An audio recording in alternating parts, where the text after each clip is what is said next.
Hey guys, welcome back to my channel. Today I'm going to do a review of the TV series, the Jerrod Carmichael reality show. I know I'm late. This came out the beginning of this year, maybe March, April time frame. But I decided to watch it this past weekend. I started it Saturday and completed it by Sunday. The only thing I had seen from the show before I watched it this weekend was the awkward scene between him and Tyler, the creator. And I mean, I don't know, that still didn't make me want to watch it. I don't know, but just, I had nothing. I really tried to find something this weekend to watch, and so this is what I landed on, and I actually kind of liked it.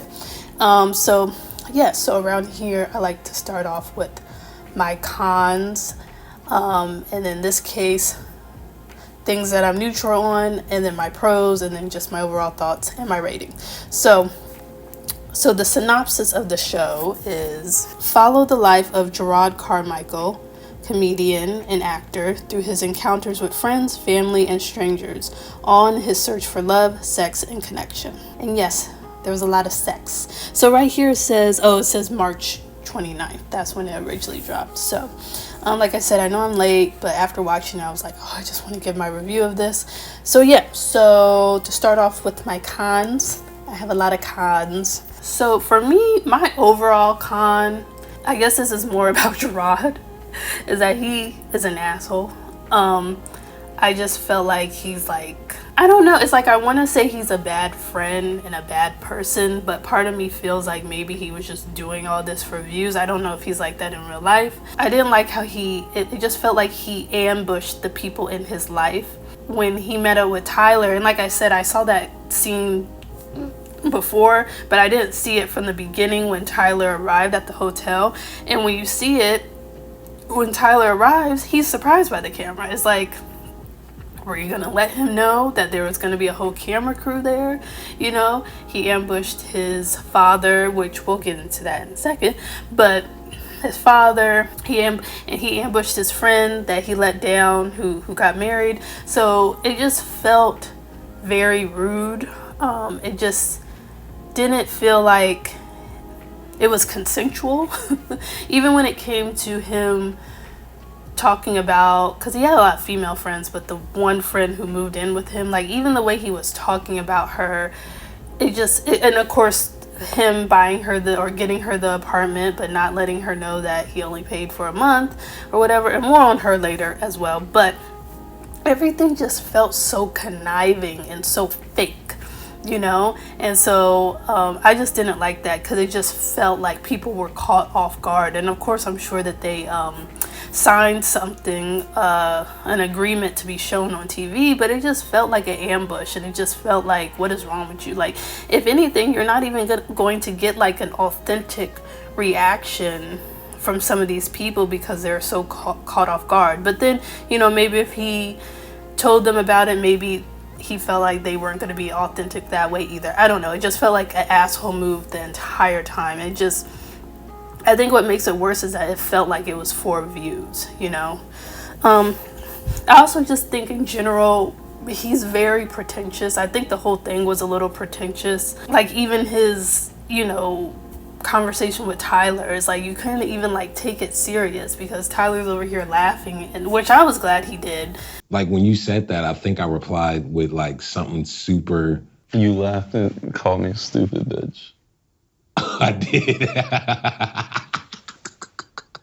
And which I was glad he did, because like, you're not going to catch me off guard and think that you're going to get a serious conversation from me in front of all these cameras, you know. But it just felt so weird and so dramatic for no reason. Another thing I didn't like, and this is relating to, I guess, really everybody in his life, but I felt this way when he was talking about his friend, the friend who wanted to be an actress, and he's sitting in front of this crowd and he's basically saying, you know, she's not gonna make it.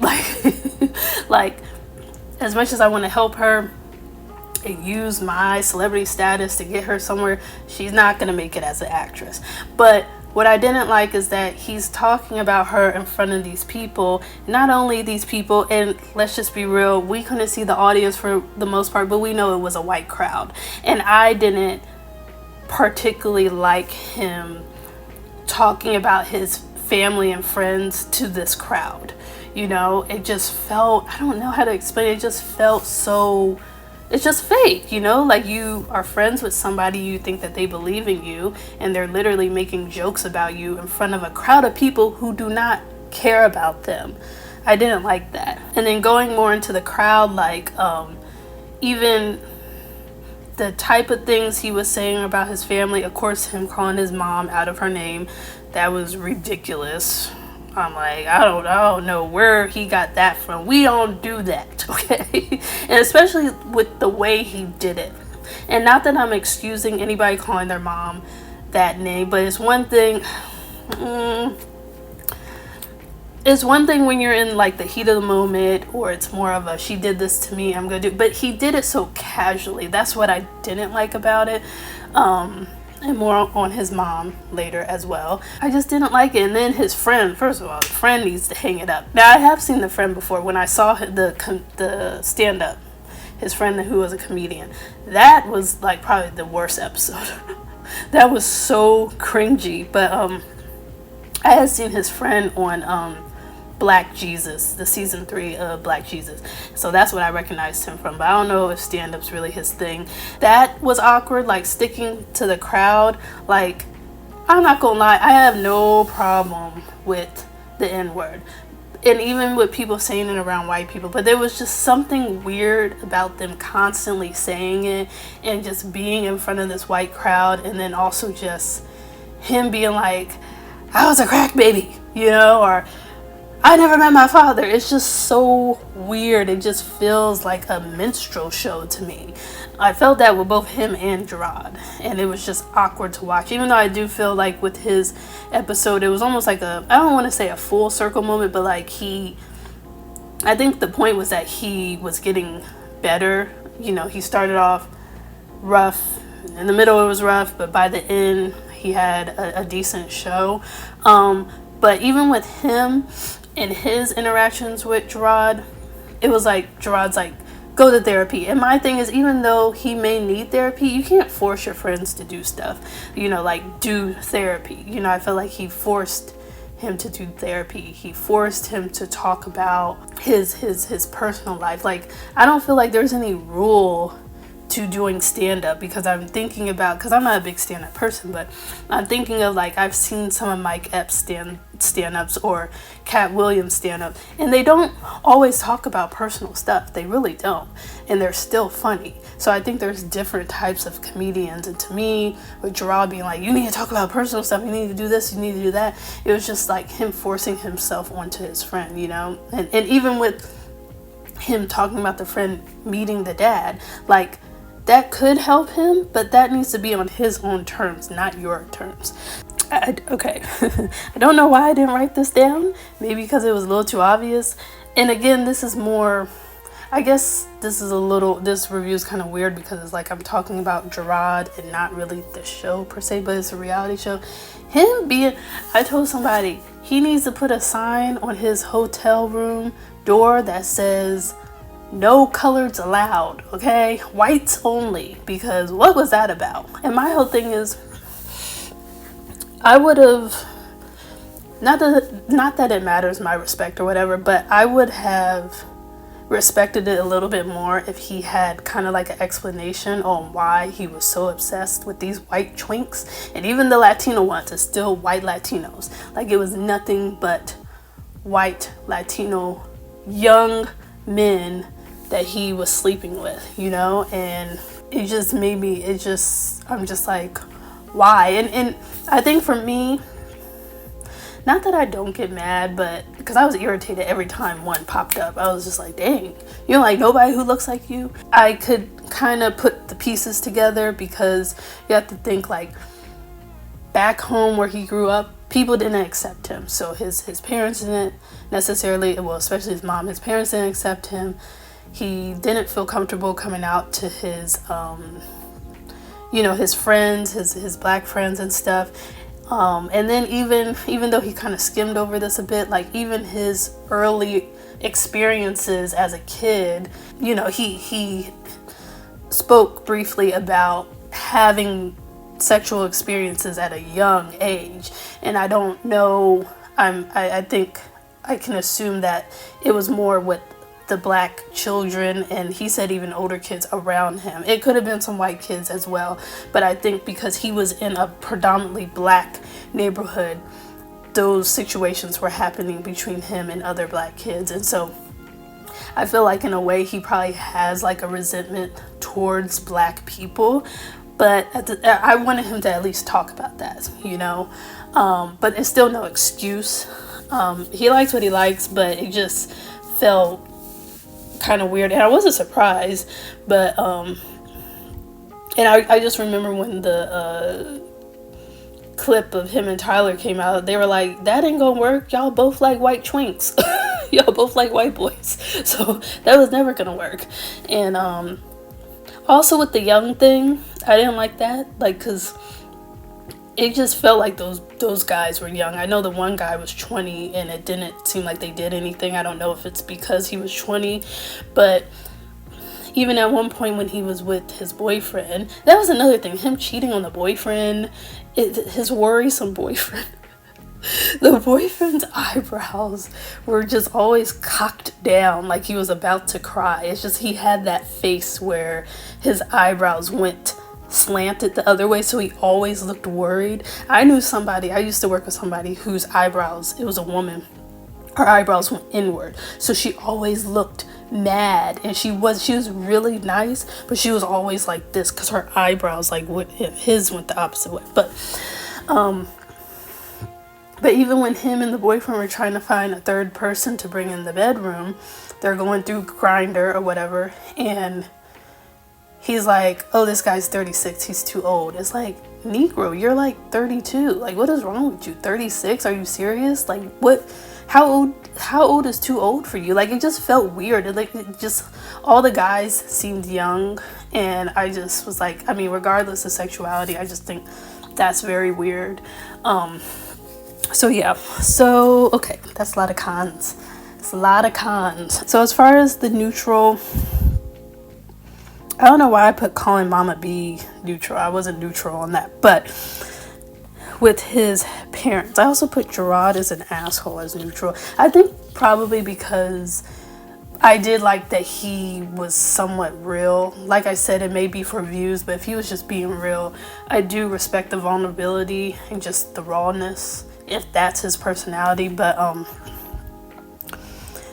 I think in general, the thing that I felt neutral about was his interactions with his parents. And I know, and I'm about to make a video about this podcast, but on Horrible Decisions, they had a discussion about this show, but it was on Patreon. And both of them, Mandy and Weezy, had conflicting, of course, views on Jerrod and how he treated his mom, or just his parents and how he stopped talking to them because they didn't accept his sexuality. And for me, I agree kind of with both sides, to where Weezy kind of felt like, okay, our parents are older, Gen X, baby boomers, they grew up in a different time, we need to give them more grace, versus Mandy was saying like, hey, if you're not respecting me and my sexuality, I don't have to come around. And so I agree with both, really. I think on one hand, because I'm a people pleaser, and that's not a good thing. Like, if I know that somebody isn't too fond of this, I'm not going to throw it in their face. But at the same time,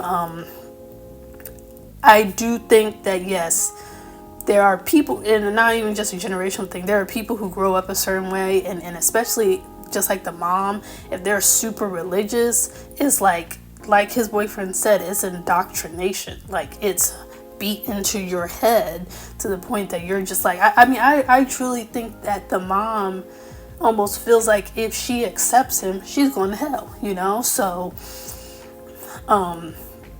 there is that. And I do feel like there's a sense of, you can't throw a lot at people at once, even though I don't always feel like that's what's going on.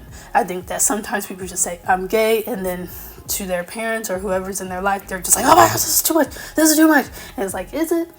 But then on Mandy's side, on the other side, you don't have to give anybody grace, You don't have to. And I think we're in an era now, especially with millennials, to where we're like, okay, we know Thanksgiving is coming up.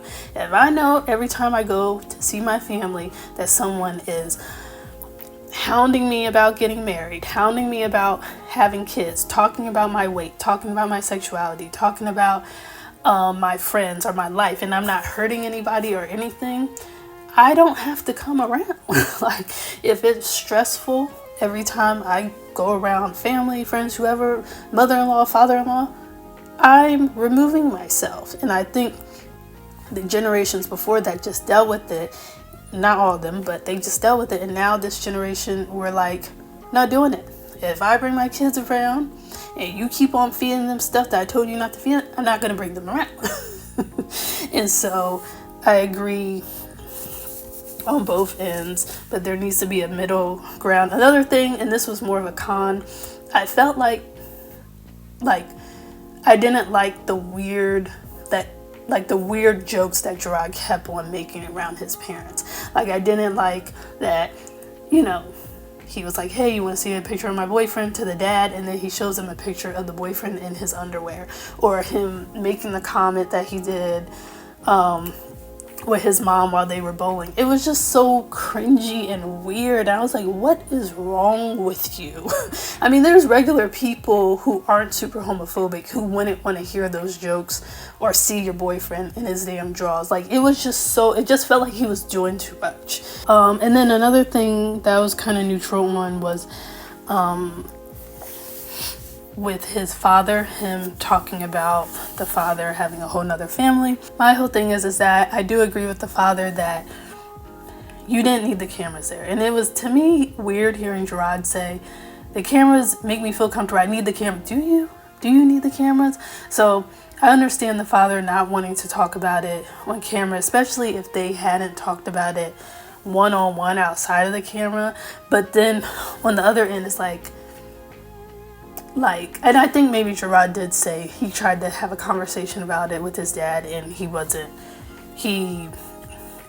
didn't want to speak about it. And so part of the father's defense was just like, part of his issue was also just talking about the fact that he had 4 kids outside of his marriage with his wife. I think it was 4. It was a lot of kids. And so it's just like, you just want to sweep this under the rug, and whether it was the father or Jerrod's maybe sister-in-law, it was this thing of move on from this issue. But it's like, how can you move on if you haven't really closed the door on it? You haven't even had a conversation. Like, y'all just want him to sweep it under the rug, and to act like that's still not affecting him is BS, So that was weird too. And I think I was gonna say something about the friend. Also, the friend, I didn't like the way that he spoke about her, but I'm confused. I don't think she spoke to him about moving in with him. It's like, you move in with him,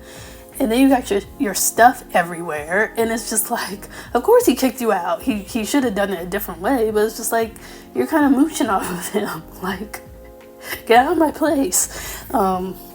Okay, so the pros. Like I said earlier, I do like that he was very vulnerable during the whole thing. Like I said, speaking about the stuff that happened to him or what he did as a kid, to coming out, just his sexuality, all of that. He didn't really speak about his career as a comedian per se, or acting or anything like that. It was really just about his personal life.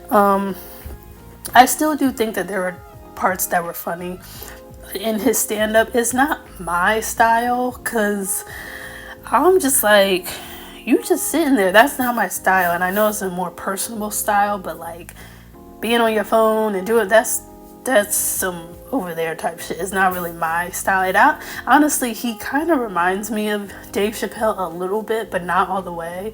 Because I know Chappelle has done stand-ups where he's just sitting there smoking a cigarette and just almost like he's having a conversation with his friends. But I still thought that there were parts that were funny. I really did like the music, especially, I just love that kind of elevator type music. in the intro, and then even like I think it was the first episode, the end, they went to a male strip club, and all you see is these guys twerking, but it's like this elevator music on top of it. I thought that was so cool, and I loved the look. Like there was so many, it was great cinematography. That's what I really liked. And I liked that it switched from different mediums in a way to where it's like a really nice camera to his phone to a VHS or a old school camera or whatever, different angles. But I just loved like the type of angles that they decided to go with the nicer cameras were just like amazing to me. It was amazing. The color grading was great. I liked it. I'm not gonna lie, this is also a part of the vulnerability. I like that he talked about his sex life and all the stuff that he's into, all the crazy stuff that he's into. Just because I don't feel like you hear a lot of black men talking about like, I like to get choked, I like choking people, I like doing this, I like. Now the feet, I can't do the feet. I don't care who it is. That part was nasty. I did not like that. I don't care whose feet it is. I do not like feet stuff. And this was somebody he just met. That was nasty. That was nasty. I did not like that. Okay, wait, no, I can't kink shame. Let me stop. I did like that he kind of spoke. Like I was surprised that we didn't hear him having sex with some of these people, but of course that was also funny too, where it's like, you know, he would invite people over, he would talk to them. It's like, okay, Steve, you gotta get out, and Steve's just like, whoever it was, it's like, okay, let me get my camera, let me get my audio, let me get on out so they can bump pussies. I don't know. But yeah, I like that he was vulnerable about that, but he's also a gay man, so it's a little different. I still don't think that there's that many straight black men on average who speak about the different freakier or kinkier stuff that they're into. So and not to say that it's only gay men who are doing this, but I do think that they may have kinkier sex on average just because they just have that room to explore. But and especially if he's in interracial relationships. But I think compared to straight black men, I don't think as many either explore or talk about it, of course, or come out about it. It's more behind closed doors. So I did like that aspect as well. And so yeah, so this is on HBO Max. If you want to check it out, it's on there. I think it's 8 episodes. Yeah, it's 8 episodes. You know, if you're into that, like it's like it says reality show, but it's really like a docu-series. It looks great, but Jerrod is an asshole. Definitely an asshole. And then, yeah. So, yeah, tell me your thoughts below, if you watched the show, what you thought of it, just his relationship with everybody in his life. What are your thoughts on him? You know, his conversation with Tyler, you know, his conversation with his parents, the dynamic between him and his mom, him and his dad. Do you think that he owes them more grace or should give them more grace when it comes to accepting his sexuality? Or do you think that he shouldn't? He just do his own thing. If they don't want to accept him, then he shouldn't come around. You know, because I think he said something about paying their mortgage, you know, of course. And so if you relate to this story in any kind of way, how you feel about him being obsessed with white twinks and things, and even his comedy style as well. So yeah, so if you like this video, like, comment, and subscribe, and look forward to my next video. Thanks for watching.